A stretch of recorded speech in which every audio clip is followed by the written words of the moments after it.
Okay, I'm going to be making a quick guide on the endgame elemental bow build, and I'll start off with two maps. I'll show one map with Headhunter on, and then one map with it off, so that you guys can see that it does work without a Headhunter. However, if you're going for this type of build, it will cost a lot of currency.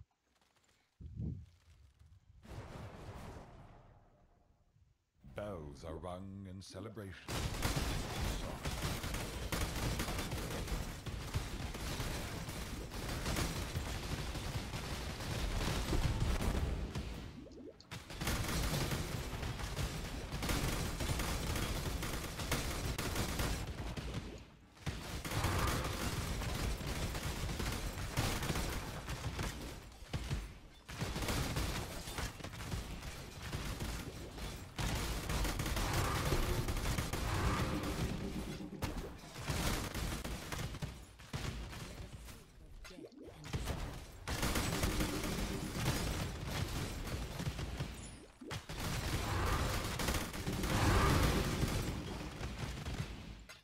My mana is full.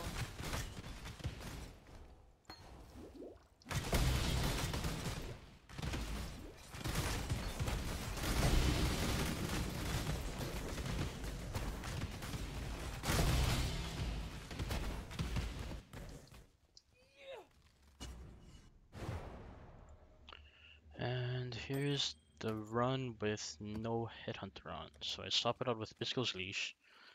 And the only thing I don't like about this is that it makes your health drop quite a bit.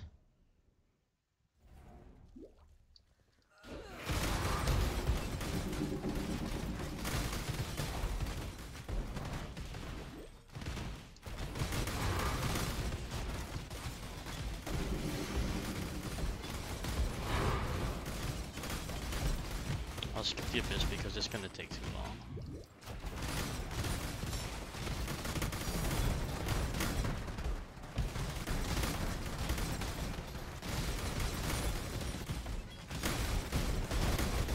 To that just yet.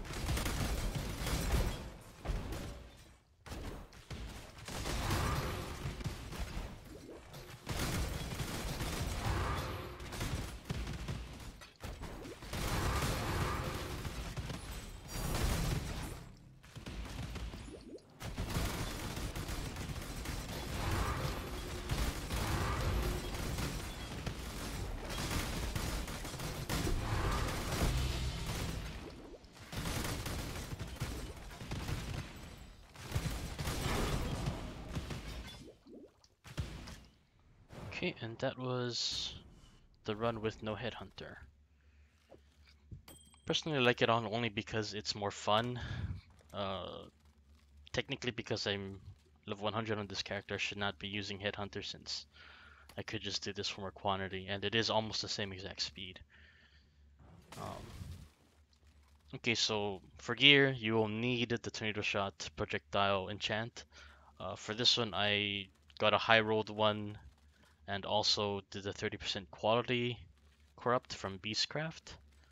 Um, for the bow, I use an elemental bow. You aim for the double damage and the uh, 3 to 5 cold damage per 10 dexterity.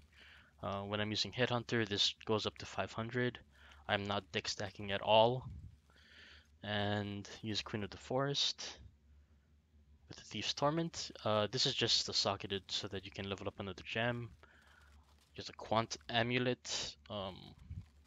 Ideally, you try to get a good one with multi, wed, and probably life.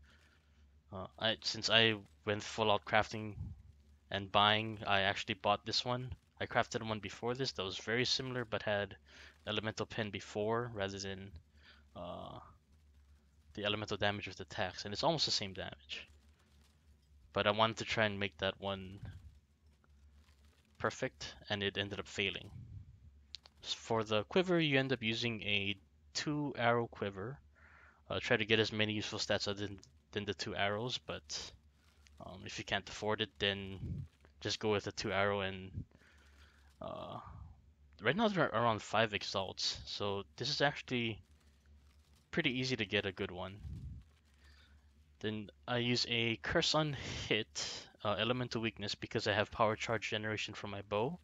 I actually don't need to use Assassin's Mark anymore with the Herald of Ice. So instead I use Purity of Ice with the Watcher's Eye Jewel to get me immune to freeze.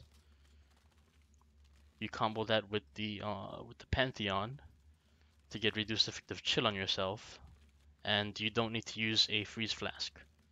So for my flasks, I don't have to use a freeze flask. Headhunter and boots, you try to get movement speed, life, and resist. For this one, I found a 10% chance to get endurance charge on kill, and I'm using that instead of the double life roll. Enchant, you would go with the fire damage if you've killed recently, or you go with the attack speed if you've killed recently. Now for the flasks, you use a Alchemist Jade. Reflexes, you use a Diamond Flask. This is where I get my anti-bleed. Dying Sun. Basalt with anti-curse. And Quicksilver of Adrenaline. Now, this Watcher's Eye covers my Onslaught because it has Onslaught for 4 seconds on kill when I'm affected by haste, and immune to freeze while affected by Period of Ice.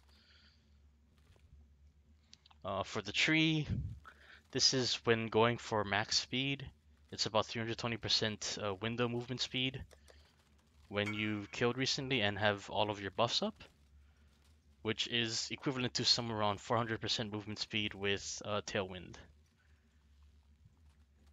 And any questions, you can go to my profile to double check things, or you could go ahead and ask questions on the comments below. Thank you.